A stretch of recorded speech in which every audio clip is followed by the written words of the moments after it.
Como tem algumas pessoas ainda pedindo para entrar, então se eu parar um pouquinho no meio, não se assuste que eu preciso admitir que a pessoa entre, né? Então, a gente combinou de ter alguns assuntos, alguns temas de bioética. Não sei se existe tema de bioética que não seja polêmico, né? Não sei se existe tema humano que não seja polêmico.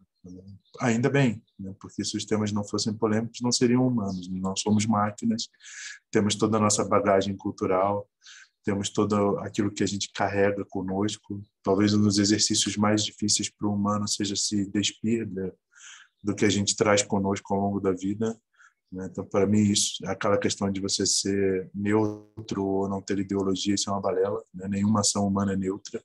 Toda ação humana tem por trás de si ou diante de si um interesse ou uma ideia ou algo que nós carregamos. E isso, para mim, é o que mais importa, porque se não tivéssemos toda essa bagagem, não teríamos como discutir. Então, a gente não tem, em bioética, como boa filha ou herdeira de discussões filosóficas, ninguém tem pretensão em bioética de chegar a uma verdade, né? Nós temos pretensão de chegar a um consenso, o que é uma coisa bem diferente de uma verdade. As verdades são bastante individuais, os consensos a gente pode tê-los de uma forma mais ampla para atingir mais pessoas, né? Às vezes, para a nossa sociedade tão acostumada a um pensamento lógico, racional, falar que as verdades são várias é sempre uma coisa um tanto quanto estranha, mas para já começar com uma coisa que vocês, quem não me conhece, vai se acostumar nesses dias, para citar um filósofo, Nietzsche dizia que não existe fato, né? Só existe interpretação do fato, né? Eu assisto e aí eu interpreto de acordo com aquilo que eu estou vendo. Então, as verdades são múltiplas, mas um consenso eu acho que a gente sempre pode chegar, e eu espero que tenhamos boas discussões, sempre com bastante respeito, né? Ninguém aqui está querendo impor absolutamente nenhum pensamento, né? A filosofia não é um pense isso, mas é um pense nisso, né? É bastante diferente esse N aí na frente, que a gente precisa pensar. Bom, eu não me incomodo absolutamente que durante a explanação, não gosto de chamar de aula, né, que durante a explanação interrompam, fiquem à vontade, quem quiser conversar e perguntar e dar sua opinião à vontade, tá? A mim não, absolutamente não atrapalha. Então, nós vamos começar uma série de 4 encontros, a gente pretende levá-los até o fim. Eu falei que estava feliz com 50, já são 60 pessoas, né? E hoje a gente vai falar um pouquinho sobre sigilo, né, o sigilo profissional. Mais do que sigilo médico, né, eu vou partilhar a tela aqui com vocês, mais do que sigilo médico, eu diria sigilo profissional, né? Não é apenas a profissão médica e pessoas de outras áreas, não apenas os médicos devem guardar sigilo sobre algumas coisas referentes ao exercício da sua profissão. Mas eu não posso fugir do meu local de fala, né? Então, assim, é claro que algumas coisas, algumas referências com normas do CFM, etc., a gente puxará um pouquinho para o lado da medicina. Mas acho que algumas reflexões bioéticas servem para qualquer tipo de profissão e a importância da manutenção, principalmente aquelas que lidam com questões sigilosas. E, para começar, eu vou citar um poeta que eu adoro, é Mário Quintana, e que eu acho que ele tem uma poesia que se encaixa bem no que a gente vai falar hoje, para tomarmos muito cuidado, né? Dizia Mário Quintana: não te abras com teu amigo, que ele um outro amigo tem, e o amigo do teu amigo possui amigos também, né? Então, cuidado com o que a gente fala, cuidado com a maneira como a gente expõe os nossos pacientes, né? É muito comum, isso para quem está começando, eu gostaria de ter de novo esse fogo de estar começando, né? Aquela paixão que a gente tem pelo início, não que a gente perca totalmente isso. Eu, por sorte, sou professor, então tenho esse fogo reaceso a cada turma que começa comigo, mas às vezes a gente vai ficando um pouco frio com a profissão e no começo a gente tem aquele ímpeto de dizer, de mostrar que a gente está fazendo, e às vezes comenta com um colega, comenta sobre casos, conversa sobre alguma coisa que tenha visto. Isso sempre é bastante perigoso, é perigoso em cidades grandes, é muito mais perigoso onde a gente vive, não são cidades tão grandes assim. Às vezes um pequeno detalhe, às vezes uma pequena coisa faz com que você possa identificar o paciente. Então, muito cuidado com o que a gente diz, para quem a gente diz e o momento que nós dizemos isso. Nesse caminho da questão do sigilo profissional, a gente entende que a confidencialidade e o respeito à privacidade, eles são preceitos morais tradicionais das profissões de saúde. Isso é quase que permeia a ideia que nós temos de um profissional da saúde, o fato de que ele não vai contar aquilo que a gente diz para ele para outras pessoas. E isso indica nesse dever quase que moral, deontológico, né? Isso não é apenas uma questão ética ou filosófica, também é uma questão deontológica, existem regras, né? Não sei se é claro para todo mundo quando eu digo uma diferenciação entre ética, que é uma questão mais reflexiva, filosófica, não te traz caminhos a seguir, ela reflete sobre os caminhos que estamos escolhendo, e uma questão deontológica, que é uma regra, como, por exemplo, o Código de Ética Médica, que você é obrigado a segui-lo e não tem discussão. Então, a questão da confidencialidade e do respeito é um preceito moral deontológico. Essa é uma tradição das profissões de saúde que indica que nós devemos manter sempre a guarda e reserva em relação aos dados de terceiro, a que se tem acesso, sobretudo, pelo exercício da nossa atividade profissional. E a gente tem acesso a bastante coisa, há uma necessidade de uma relação bastante íntima com o terceiro, e os dados, por uma questão deontológica, se a gente não tem como uma questão ética, né, se eu acho que refletindo sobre isso, aí novamente a gente não está aqui para julgar valor de ninguém, se eu refletindo sobre isso, eu acho que eu não deveria guardar dados de ninguém, tudo bem? Mas você, nesse caso aqui, além, a sua opinião sobre isso não vai valer, porque nós temos um código, um preceito deontológico. Isso é proibido e vedado pelo Código de Ética Médica, com sanções punitivas, caso venhamos a burlar isso. Mas eu acho que, do ponto de vista reflexivo, a gente deve pensar que seria possível essa relação médico-paciente. Aí, desculpa o vício de linguagem do médico-paciente, tá, gente? Mas, assim, vamos dizer, do profissional da saúde, de quem quer que seja, que tem necessidade da confidencialização das confidências do paciente, né? Será que seria possível a existência dessas profissões sem essa base de confiança? Né, sem que o paciente soubesse, independente de você ter ou não um código deontológico, sem que ele soubesse que é da parte ética reflexiva da própria profissão o fato de que você guardará segredos do que lhe foi revelado. E isso é muito sério, porque mesmo em cidade pequena já teve a oportunidade de consultar com um colega ou um psicólogo ou quem quer que seja e encontra essa pessoa numa festa ou num ambiente. É muito difícil essa relação, porque a gente abre coisas que dificilmente a gente abriria para outras pessoas. Mesmo amigos, às vezes a gente não conta tudo, familiares, mas para esse profissional contando. Então, há de se ter ideia de que esse preceito ético é extremamente importante que mantenhamos a confidencialidade dos dados, o sigilo dos dados para o paciente. Então, o sigilo, ele era, até enquanto a gente tinha uma visão muito mais paternalista da medicina, né, quase que assim, olha, é uma coisa que o médico vai lhe oferecer, etc. A gente tem mudado muito a visão ética sobre isso e hoje em dia a gente tem considerado, para aqueles que gostam da bioética principialista, né, aquela bioética baseada nos princípios de beneficência, não maleficência, justiça e autonomia, nós consideramos hoje que o sigilo médico não é o meu tipo de abordagem bioética preferido, mas é importante para a gente iniciar um raciocínio, né? Mas nós entendemos que dentro dessa bioética principialista de Beauchamp e Childress, lá no Instituto Kennedy norte-americano, nós entendemos que o sigilo profissional, o sigilo do médico, ele é associado ao princípio bioético da autonomia do paciente. Como assim? Mas não é o médico que mantém o sigilo? Sim, é o médico que mantém o sigilo. Mas os dados pessoais do paciente só depende dele indicar, decidir o que será feito com esses dados e quem poderá ter acesso a eles e quem poderá lê-los. Então, é um princípio de autonomia. Cabe apenas ao paciente dizer a quem ele quer revelar esses dados.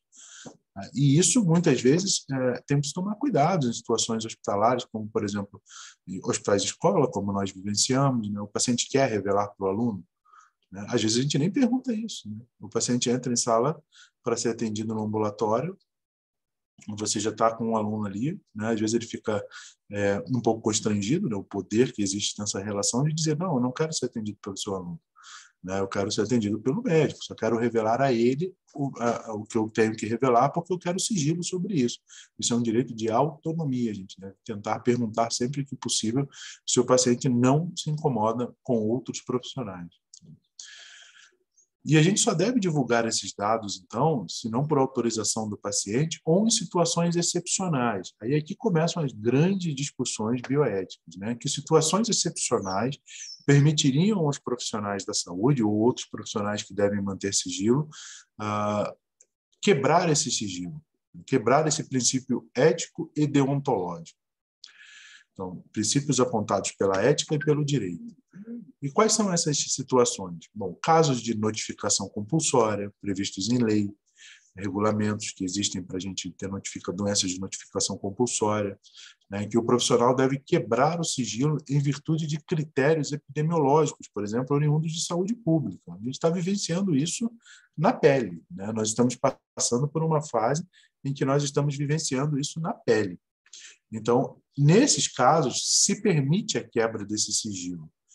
Contudo, né, antes mesmo que a gente reconheça esses princípios bioéticos, os direitos humanos fundamentais, que hoje muito se fala sobre autonomia, a gente não pode esquecer que na profissão médica, o dever do sigilo ele é exigido desde o primeiro juramento que a gente tem, né, que a gente segue ainda muito aqui no Ocidente, a gente jura isso durante a nossa formatura, né?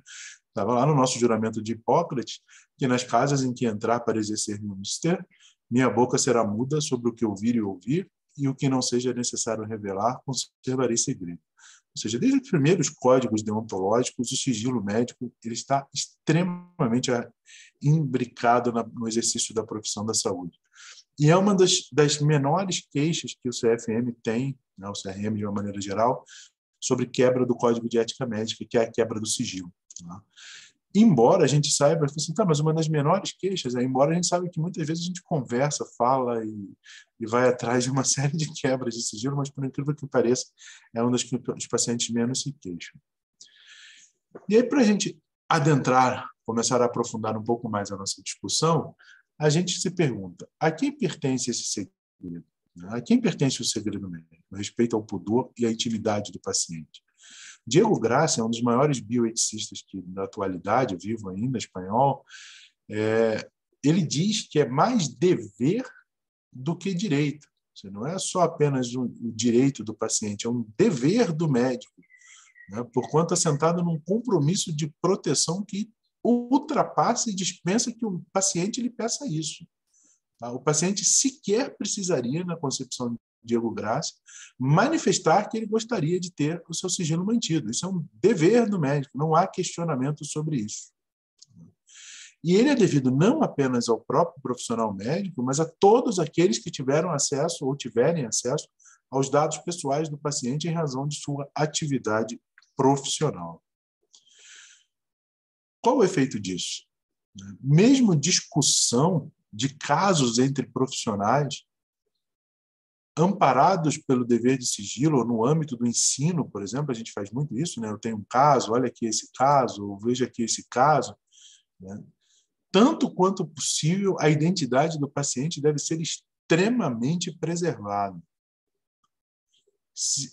Precisamos recordar sempre que o paciente que expõe os seus segredos e a sua intimidade ao profissional, ele muitas vezes não faz por escolha, ele faz por necessidade. Então, há de se respeitar sempre como dever e não como apenas um direito do paciente. O paciente nem precisa manifestar isso, está implícito. E o que o CFM tem usado hoje como norte para isso é exatamente isso. Você publica, se você fala, se você faz alguma coisa que identifique ou não o paciente, mas publica um caso, e se você não tem autorização explícita do paciente, mas o paciente nunca se negou.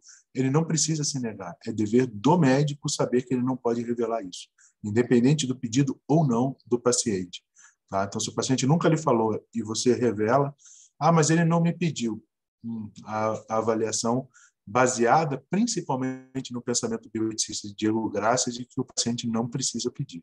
Tá? É dever do médico. Então, cuidado com o que a gente fala e com o que nós revelamos a respeito do sigilo. E como é que funciona isso? Então, como é que os bioeticistas trabalham e veem isso do ponto de vista do sigilo profissional, pesquisa, ensino, direito, não exposição de imagem, por exemplo? Então, no que tange a proteção da imagem física do paciente, aí, então, o zelo tem que ser extremamente grande. E cuidado, porque a imagem física não é apenas fotografar o paciente, aquele famoso antes e depois que a gente vê em cirurgia plástica, estética e tudo isso. Inclusive da parte do interior do paciente, tá? Exames de imagem do fígado do paciente, do baço do paciente, de onde for o exame de imagem, é uma imagem do paciente. É esse o entendimento que o CFM tem seguido e os bioeticistas têm seguido, são imagens do paciente. Então, ainda que as condições de atendimento de exame, sobretudo unidades de emergência, enfermarias coletivas, nem sempre sejam ideais, a gente sabe disso, quem já entrou num hospital público, mesmo quando às vezes não é público, né, alguns planos de saúde que eles chamam de enfermaria, você tem 2 leitos, isso por si só, se você vai levar, estrito senso, o que nós chamamos de preservação da autonomia e preservação do sigilo sobre o paciente, isso já está quebrado. Né? Você vai numa enfermaria que você tem um paciente deitado e mais 5 leitos em torno, com todo mundo olhando para aquele paciente, quando você é o DESP, por exemplo, para ser examinado. Né? Então, isso é algo que nós não tomamos cuidado de perguntar ao paciente se ele se sente à vontade de ser examinado ali. E caso ele diga não me sinto à vontade, novamente, ele tem direito ao sigilo. A gente sequer devia perguntar isso, né? Você devia fazer o exame numa sala separada, né? Ter uma sala para exame, nem que você levasse um paciente de cada vez nessa sala, porque você automaticamente está quebrando o sigilo do paciente quando você o expõe na frente de outras pessoas. É claro que a gente sabe, como quase tudo no Brasil, o jeitinho sempre vale, a gente não tem espaço, acaba fazendo ali e tal, mas se você vai levar ao pé da letra, como a gente conversou antes no entendimento do Diego Graça, por exemplo, o paciente não precisa manifestar explicitamente, verbalmente ou por escrito, que ele não se sente bem de ser examinado na frente dos outros. É dever seu saber que isso não pode ser feito. Mas não deveria ser feito assim. Tá? Agora, é claro que a gente sabe que as estruturas que nós trabalhamos não têm essa condição de permitir que a gente examine, às vezes, em separado cada um dos pacientes. Né? Mas a gente deve tentar poupar de exposição desnecessária. Isso aqui é mais importante ainda. Tá? Como assim exposição desnecessária? É realmente necessário nos nossos hospitais de escola, por exemplo, cada vez mais nós temos que uma pessoa examine e outras 10 examinem em seguida? Né? A exposição desnecessária do paciente é uma violação do seu sigilo, da sua autonomia. Então, a gente deve tentar, sempre que possível, uma prévia informação e esclarecer o paciente sobre que ato nós vamos realizar, tá? Que é um elemento extremamente importante para manter esse vínculo profissional-paciente, é a obtenção do consentimento. A gente fala tanto de consentimento livre, esclarecido, né? Claro, para cirurgia, todo mundo, acho que isso já está meio na cabeça de todo mundo, ninguém mais se questiona, até para internação clínica, mas até para... É bom que esteja escrito e explícito e que a cada vez que você vai fazer um ato, seja ele qual ato for, eu vou passar uma sonda, eu vou escutar o paciente, eu vou pedir o paciente para tirar a camisa para que eu possa examiná-lo, você explique o que você está fazendo com esse paciente. Pergunte se pode, se ele se sente constrangido. E vocês vão perceber que mesmo, às vezes, o paciente, na face está que ele está constrangido, mas o seu poder, ele não consegue dizer não. Me permitam um adendo, assim, quem já foi meu aluno já deve ter me ouvido contar essa história, mas é que é uma coisa que me impressionou profundamente, eu gosto sempre de lembrar o que a gente vivencia, para que a coisa não pareça tão longe do que está na nossa realidade. Mas quando eu estava no 3º ano de faculdade, eu tinha um professor que já era mais idoso, né? Não por esse idoso que era um problema, mas ele era muito acelerado, e esses preceitos novos, assim, essa discussão bioética era bastante recente, né? A gente tinha muita questão do médico ser poderoso, e ele vinha dessa formação. E havia um paciente com uma neoplasia de bolsa escrotal na enfermaria, e ele falou para os alunos, né, os alunos dele, que o paciente perdia a sensibilidade da bolsa escrotal, que é um local normalmente bastante sensível. E aí ele ia mostrar isso para a gente. Ele entrou na enfermaria, era uma enfermaria da Santa Casa do Rio, tinha mais de 10 leitos na enfermaria. Ele pegou o primeiro paciente que ele viu, mandou o paciente a baixar as calças no meio da enfermaria, tá? E beliscou a bolsa escrotal do paciente. O paciente subiu nas alturas de dor, tá? E ele, não satisfeito, fez novamente, e o paciente disse que estava com dor, ele disse que não era possível, até que a enfermeira avisasse a ele que o paciente com a neoplasia de bolsa escrotal era outro paciente, não era aquele. E o paciente nem sequer conseguiu dizer não para ele, não sou eu. Tá? Porque você está num hospital público, onde o médico todo poderoso, você está, às vezes, dando graças a Deus por conseguir aquela vaga, como é que você vai questionar isso? Então, cuidado. Tá? Cuidado com isso. E, principalmente hoje em dia, né, nessa época de redes sociais, cuidado com a questão da imagem do paciente, da quebra de sigilo por liberação de imagem. Mesmo para fins didáticos, né, tem que ser obtida hoje em dia com consentimento livre e esclarecido quanto à destinação dessa imagem. Você tem que dizer para que é, né, que você está obtendo essa imagem, se ele autoriza. Seja essa imagem fotográfica de porções externas do corpo, seja de imagens radiológicas, outros métodos diagnósticos que envolvam imagens até não identificáveis. Eu posso botar apenas a foto do pulmão, mas não importa. A questão não é que não possa ser identificado. A questão, voltamos à discussão na crista da onda agora, de Diego Graça, dizendo isso não precisa o paciente dizer eu não quero que você publique meu pulmão. É dever seu não publicar, a não ser que ele autorize. Então, você tem que ir perguntar. Tá? Você tem que pedir essa autorização.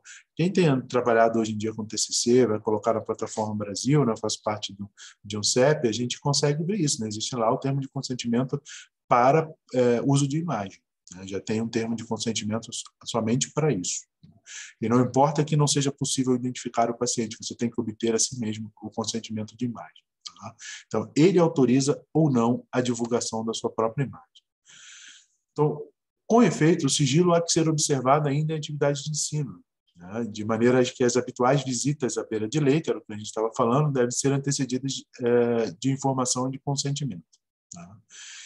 E evitar comentários sobre o diagnóstico, prognóstico, outros dados pessoais perante o paciente, acompanhante, familiares. Tome cuidado. Tá? É muito comum, principalmente em cidades pequenas, as pessoas te conhecem, te ligam no consultório e falam, doutor fulano, eu sou fulano, eu sou primo do paciente que o senhor está vendo, você pode me contar como é que ele está? Não, não posso. Tá? Só ele pode contar.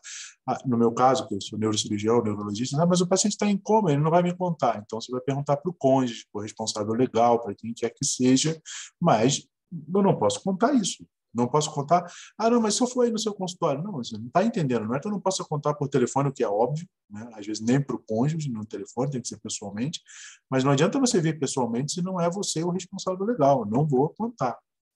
Isso não pode ser contado. Não pode ser dito, não pode ser divulgado, é quebra de sigilo profissional. Pesquisadores, eles vão fazer TCC, tudo isso, seus colaboradores, quando tem acesso ao prontuário ou informações do paciente, eles têm que se comprometer. Existe um termo de compromisso do pesquisador de que ele vai manter o sigilo. É o caso, eu vou querer saber o índice de mortalidade materno-infantil aqui no sudoeste do Paraná. Eu vou ter acesso a todos os prontuários. Eu sou um pesquisador, eu vou ter que assinar um termo de que eu não vou revelar a identidade, quebrar sigilo. Eu apenas estou fazendo uma análise estatística dessa, vamos dizer assim, essa patologia, né? Então, estou fazendo essa análise estatística, mas eu preciso me comprometer a manter o sigilo sobre o que foi apurado em função da pesquisa. Isso é exigido, inclusive, por normatização.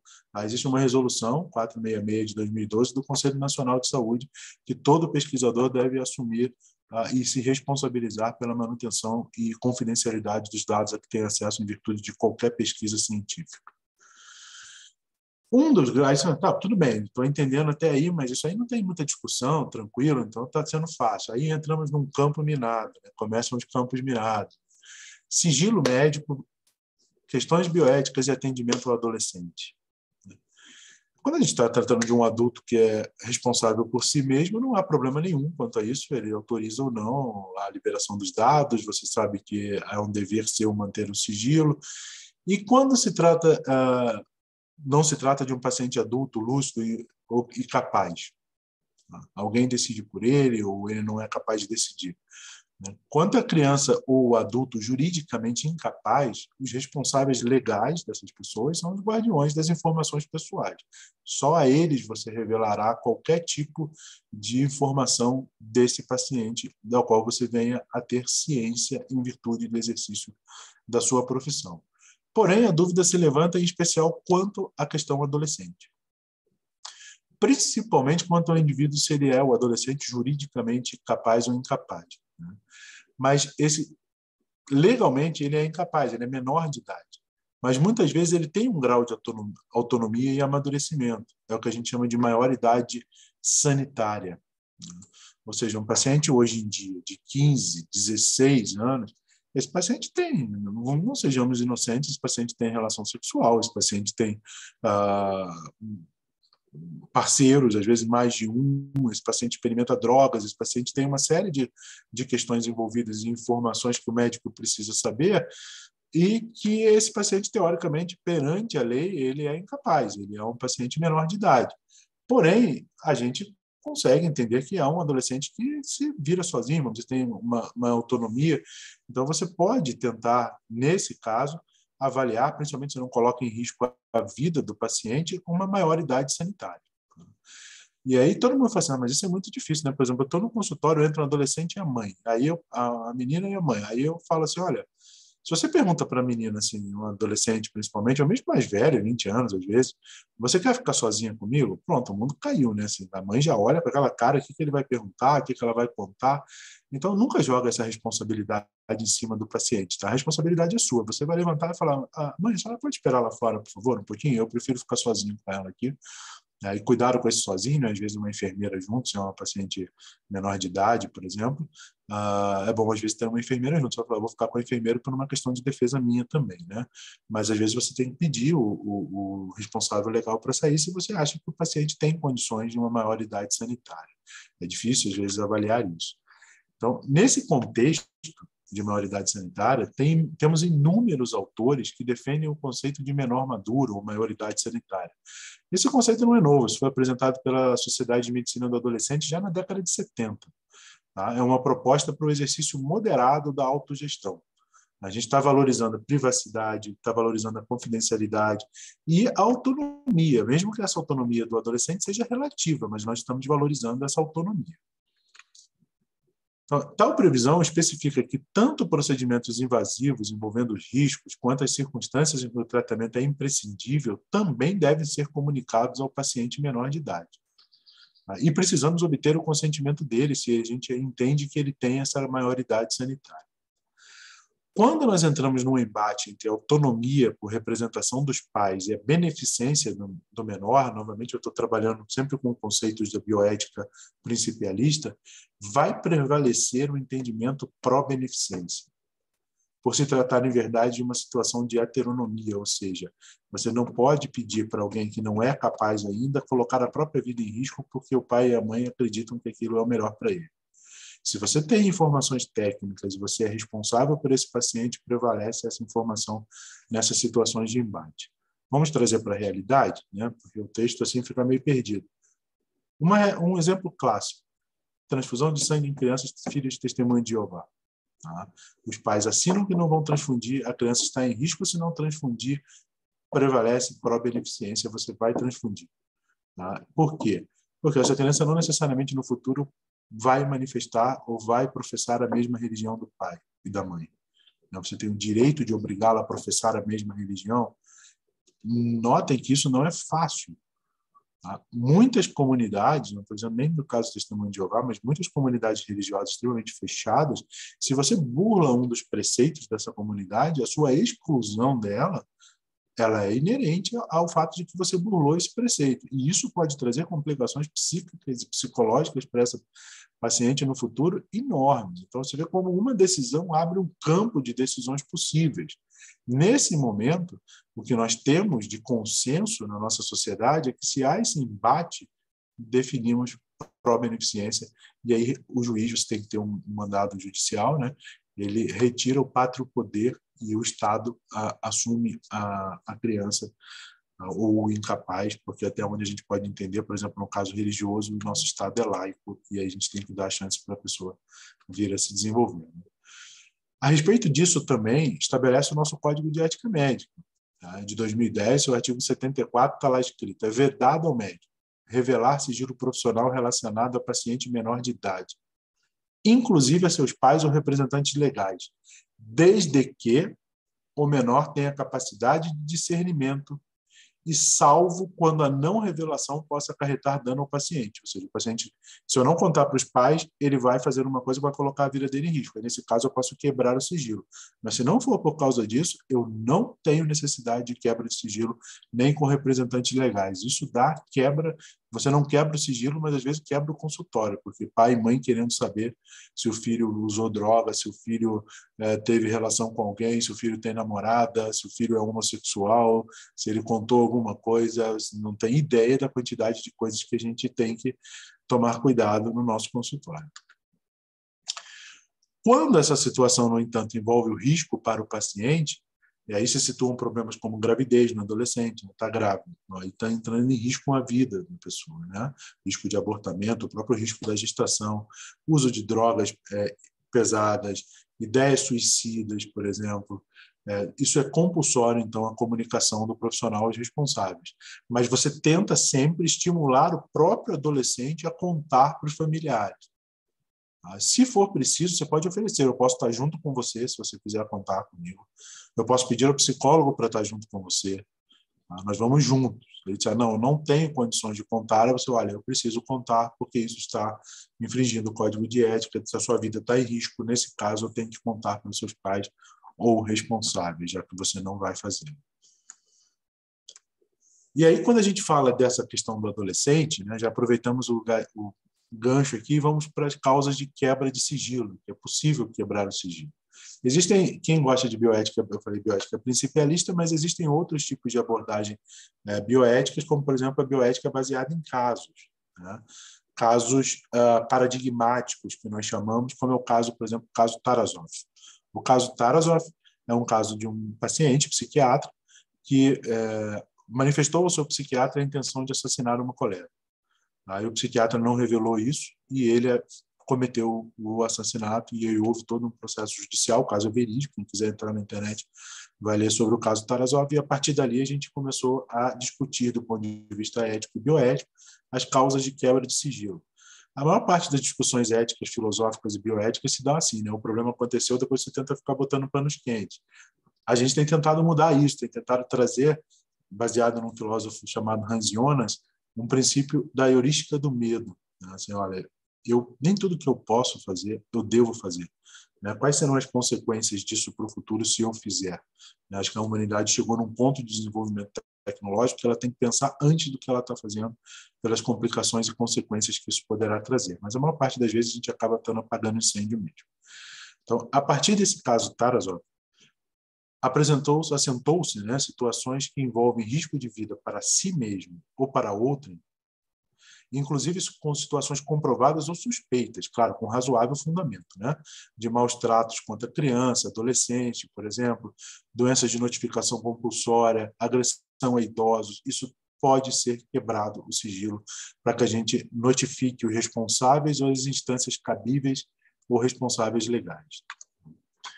No que tange a situações, que é uma situação bem comum que se pega em consultórios, em ambulatórios, né, situações de risco, por exemplo, uma que está de muita dúvida é a questão do HIV, né, da soropositividade para o HIV. Gera muita ansiedade nos profissionais de saúde que alguns acham que essas informações deveriam ser comunicadas, o sigilo quebrado, comunicado para o hospital inteiro que aquele paciente é HIV positivo, e também para parceiros sexuais, mas o pessoal do laboratório que colhe sangue, todo mundo tinha que ter acesso a essa informação. O que se entende hoje na questão do sigilo é que essa quebra não procede do ponto de vista bioético, uma vez que você atender um paciente e ter os cuidados de proteção, como usar luva, máscara, óculos quando for funcionar sangue, isso, novamente, isso é um dever seu, para você também não contaminar o paciente e você também não ser contaminado. Então, o paciente não tem a obrigação de dizer para você: eu sou HIV positivo. Eu não gosto dessa inversão, mas muitas vezes em discussões bioéticas se inverte isso. Fala assim, se você fosse um cirurgião HIV positivo, você se sentiria obrigado a contar ao seu paciente que você é HIV positivo? Normalmente a maioria dos colegas fala, não, mas aí eu ia botar luva, eu ia tomar cuidado. Sim, mas você tem que fazer isso sempre, colega. Né? Isso, você não tem que fazer isso porque você sabe que o paciente é HIV, você tem que fazer isso porque você vai fazer sempre, é um dever. Novamente, o pensamento de Diego Graça ganhando força aqui. Então, esses cuidados eles devem ser adotados universais, não depende, portanto, dessa informação estar disponível ou não. Você não precisa quebrar o sigilo do paciente. Até porque a HIV ou AIDS não é a única infecção grave transmitida por via sanguínea. Né? E muitos pacientes que são acometidos por ela, cujo diagnóstico a gente nem vê saber durante o atendimento. Né? Emergência, passa rápido, você nem sabia que esse paciente era HIV positivo.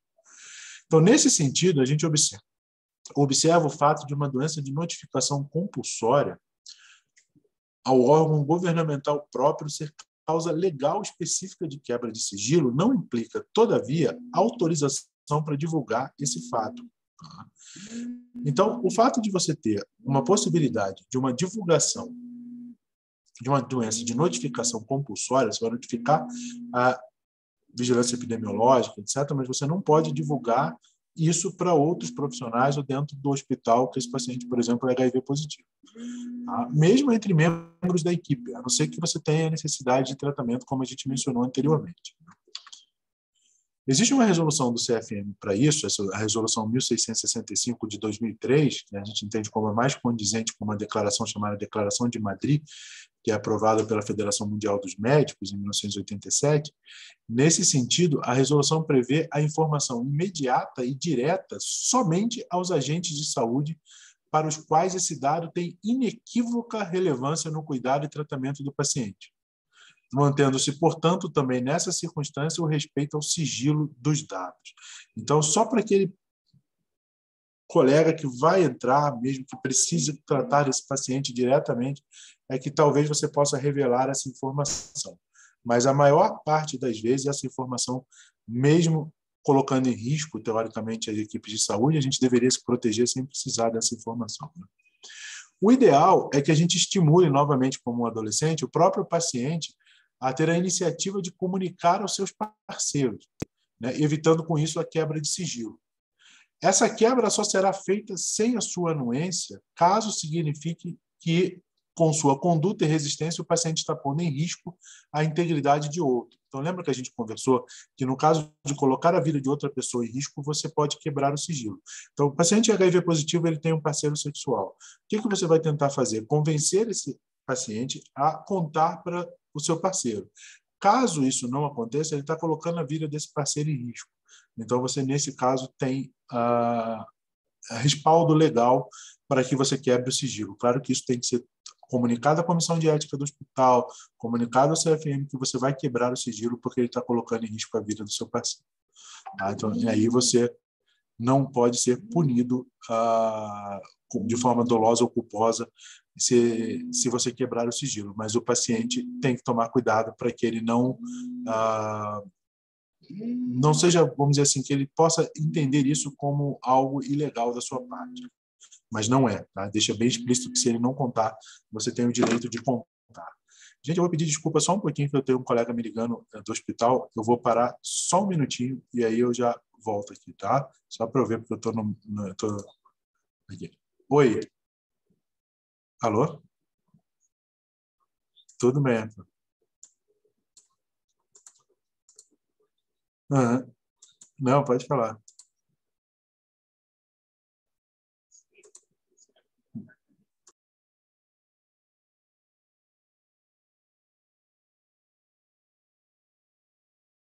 Desculpa, gente, ossos do ofício, né? Eu nem estou de plantão, deixei avisado que eu não estou dando plantão mais, mesmo assim, às vezes sobra para a gente ainda responder algumas coisas. Deixa eu voltar aqui, então, onde a gente está. Pronto. Então, a gente normalmente estimula o paciente a que ele conte isso para o seu cônjuge. Vocês imaginam a dificuldade que é para a gente conseguir convencê-lo e, às vezes, você realmente tem que quebrar o sigilo. Eu sempre digo assim, olha, não assuma a responsabilidade sozinhos, tá? Comunique a comissão de ética do hospital, isso hoje em dia é obrigatório que se tenha comissão de ética médica, comissão de bioética do hospital, para que a gente possa, então, nós vamos quebrar o sigilo por causa que ele está colocando a vida de outra pessoa em risco. Tá? Bom, outra situação legal que excepciona o dever de sigilo concerne aos maus tratos em crianças e adolescentes. Aí não tem muita discussão, né? O ECA tem seu artigo 13, os casos de suspeita ou confirmação de maus tratos contra criança ou adolescente serão obrigatoriamente comunicados ao Conselho Tutelar da respectiva localidade, sem prejuízo de outras providências legais. Então, você comunica e aí eles fazem as providências legais, mas se você suspeitou que há maus tratos, você tem direito de quebrar o sigilo. Medida tem que ser embasada, né?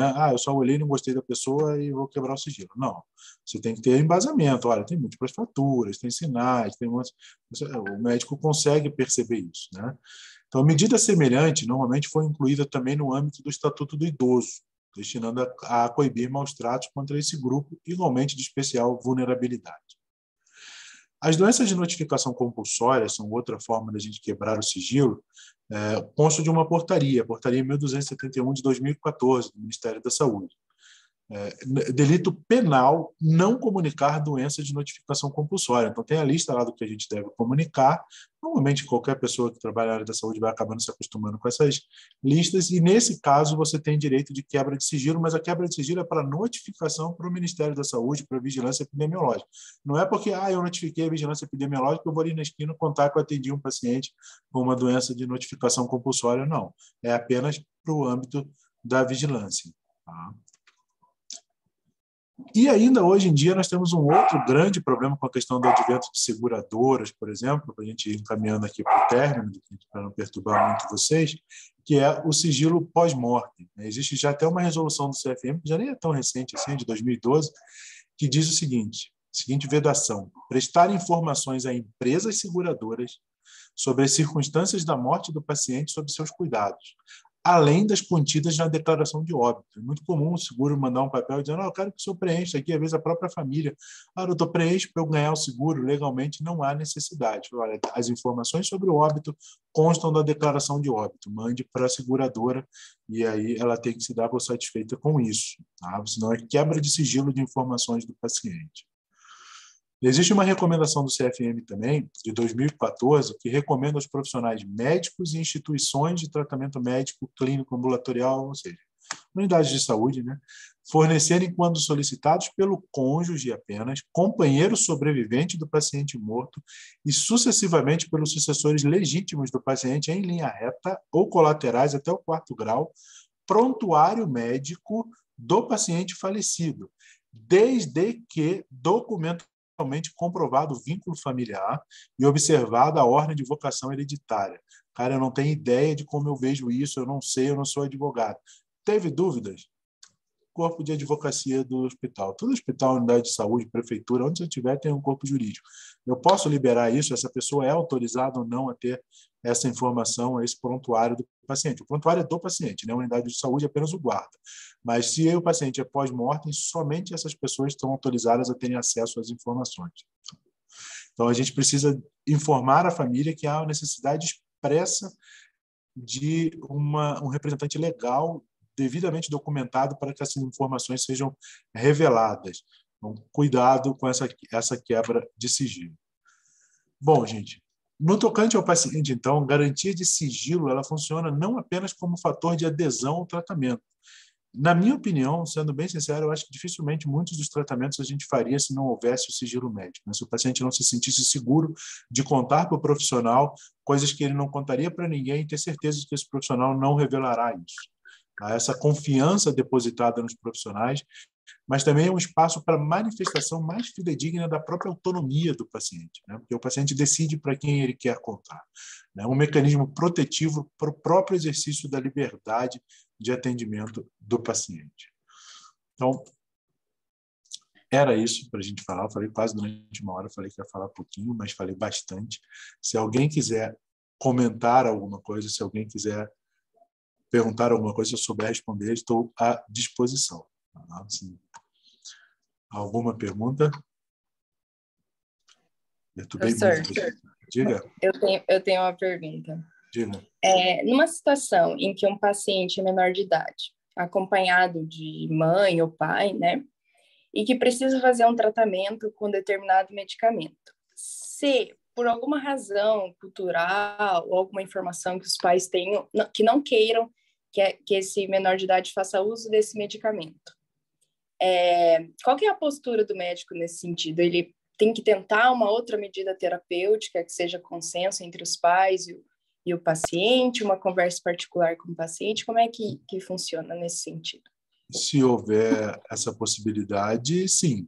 Tá? Se não houver essa possibilidade e for algo que coloque em risco a vida do menor, ou do incapaz, ou de quem está sendo tutelado, você tem que, nunca, como eu disse, nunca faça sozinho. Tá? Quase todas as unidades hospitalares têm comissão de ética médica. A gente tenta fazer nas unidades hoje em dia o comitê de bioética, né? Que por coincidência no hospital que eu trabalho aqui em Pato Branco, tem duas pessoas que gostam muito, eu e o professor Ivaí, a gente faz doutorado nisso.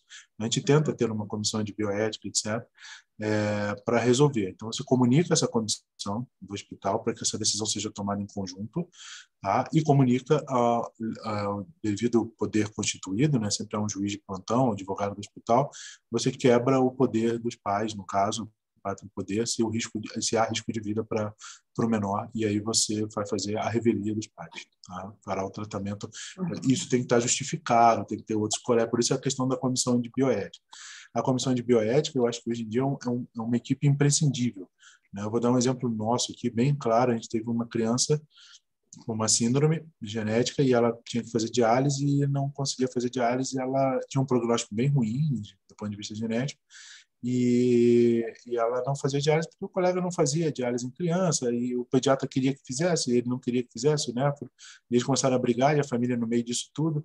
Então chama a comissão de bioética. Aí vamos nós, sentamos com o pediatra, com o nefro, com a família, com o advogado do hospital, com o advogado da família, com o pastor da família, tinha mais quem estava, a enfermagem do hospital, que estava sendo, né, estressada com isso, todo mundo. E, normalmente, eu gosto muito de Diego Graça, já citei aqui ele várias vezes. Ele tem um livro sobre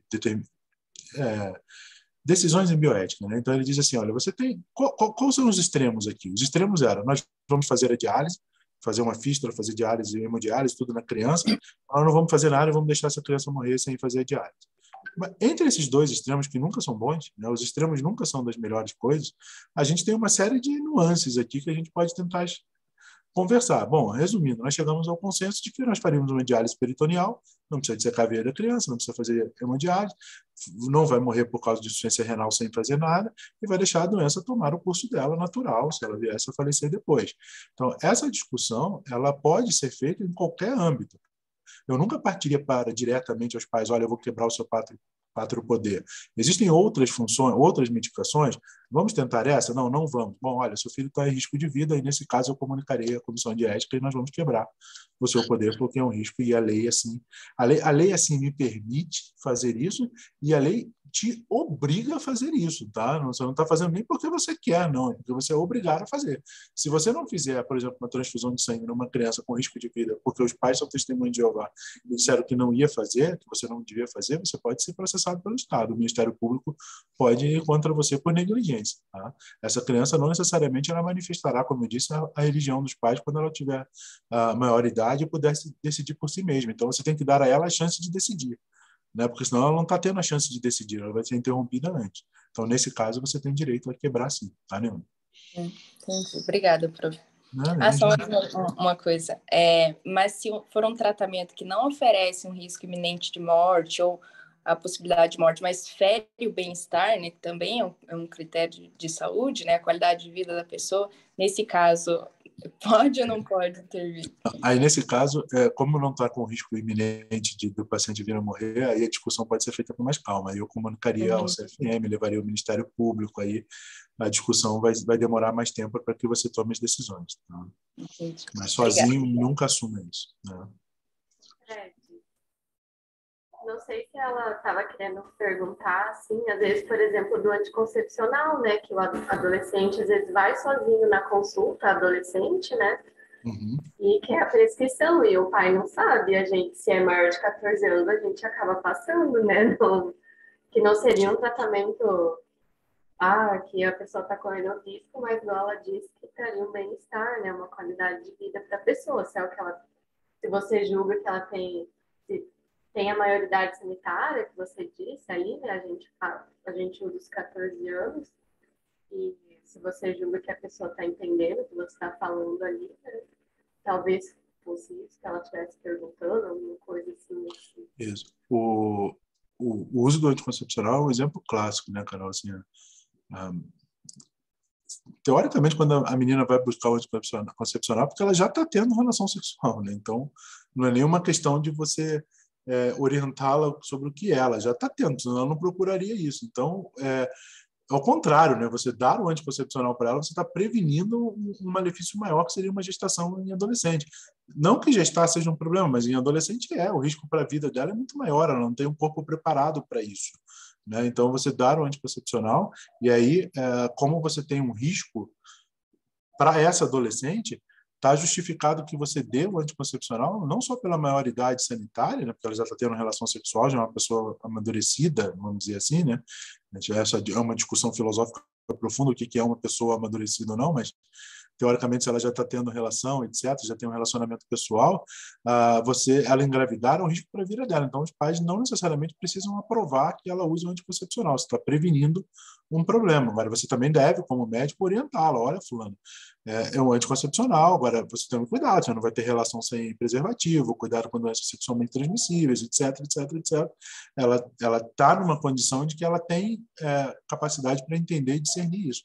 Então, não há nenhum impedimento legal que você forneça, não. Né?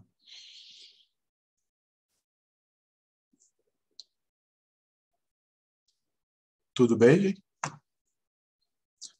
Vamos todos descansar, então? Tem um formulário de presença ali, não esqueça. Tá? Prof, Oi? Se o professor quiser interromper a gravação, mas eu gostaria de pedir para quem pudesse que abrisse a câmera para